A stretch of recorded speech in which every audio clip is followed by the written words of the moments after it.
Chegaradan o'tkazib turganda tekshiruvlarda qiynamadimi? Hech qanday qiynaldi. Oson o'tib ketdilar.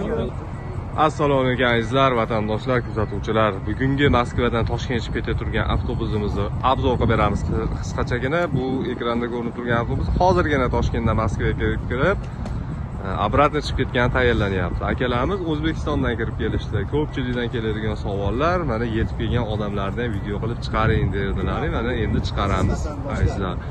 Assalomu alaykum akalar. Yaxshi kelib oldilaringmi? Yaxshi, xudoga shukr. Asha avtobusda O'zbekistondan kelyapsiz. O'zbekistondan Atdoshi keldi. Yo'llar qalay akalar? Yo'llar yaxshi. Yo'lda muammo yo'q. Chegaradan o'tkazib turganda tekshiruvlarda qiynamadimi? Hech qanday qiynaldi. Oson o'tib ketdilar. Savol javob qilmadimi? Savol javob yo'q. Shopirlarga rahmat. Gap yo'q. Yaxshi kelib olgan bo'lsalar ham bo'pti. Endi xudo xolasa sezonda yaxshi olinglar akalar. Ishlarga omad.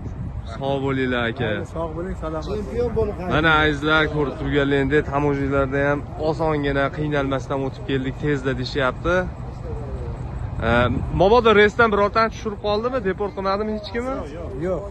Ha, ana bir avtobus odamni hammasini deport qilmasdan chotki o'tkazib yuborgan azizlar.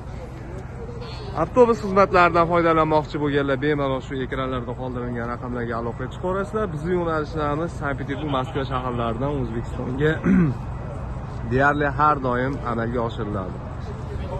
Aka-ukalarimiz kelib joylashgan. Endi bu avtobusda obratni Moskvadan Toshkentga chiqib ketayotgan yo'lovchilarimizni yuklab olib chiqib ketamiz. Har bitta odamga obratni ketishda mana shunaqangi bagajlardan ikkitadan chamadonlar besplatniy bo'ladi. Dokumentida kamchilik va aka-uka opa-singillarimizga ham qo'ldan kelgancha yordam qilib olib ketamiz azizlar. Kimga qanaqa savollar qiziqtirsa, bemalol kommentariyada qoldiringlar yoki bo'lmasam shu ekranda qoldirilgan raqamlarga aloqaga chiqib xizmatlardan foydalanishni mumkin vatandoshlar. Avtobusimizning ichki holatlarini ham ko'rsatamiz. Transportimiz ichida uzoq yo'lga kerak bo'ladigan hamma sharoitlar qo'ldan kelgancha yaratilgan. Zaryadnilar, pechka, konditsionerlar. Endi bundan buyoq havoda isib boradi. Konditsioner kerak bo'ladi. Salom. Sidinalar holatlari mana shu holatlarda. Oralari keng. Bemalol qiynalmasdan yetib olish mumkin. Shunaqa avtobuslar esa. Havolar endi isib, konditsioner kerak bo'ladi. Ruchnolar qo'yiladigan joylar.